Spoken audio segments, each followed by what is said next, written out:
Praise the Lord. മനുഷ്യൻ ഒരു വലിയ ഓട്ടക്കളത്തിലാണ്.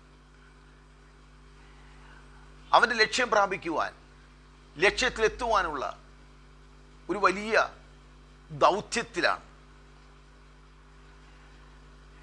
ഒരു മനുഷ്യൻ്റെ ജനനം മുതൽ അവൻ്റെ ജീവിതത്തിൻ്റെ അവസാനം വരെ അവൻ ഓടിക്കൊണ്ടിരിക്കുകയാണ്. ലോകത്തിന് വേണ്ടി ഓടുന്നവർ,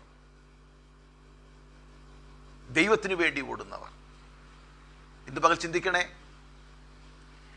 പൗലോസ് അപ്പോസ്തലൻ കൊരിന്ത്യർക്ക് ലേഖനം എഴുതുമ്പോൾ 1 കൊരിന്ത്യർ ലേഖനം 9-ാം അധ്യായം അതിൻ്റെ 24-ാമത്തെ വാക്യത്തിൽ നമുക്കിങ്ങനെയാണ് വായിപ്പാൻ കഴിയുന്നത്. ഓട്ടക്കളത്തിൽ ഓടുന്നവർ എല്ലാവരും ഓടുന്നു, എങ്കിലും ഒരുവനെ ബിരുദ പ്രാപിക്കുന്നുള്ളൂ. നിങ്ങളും പ്രാപിപ്പാൻ തക്കവണ്ണം ഓടുവി. നമുക്കും ആ ലക്ഷ്യം പ്രാപിപ്പാൻ ഓടാം, ലക്ഷ്യം പ്രാപിക്കാം.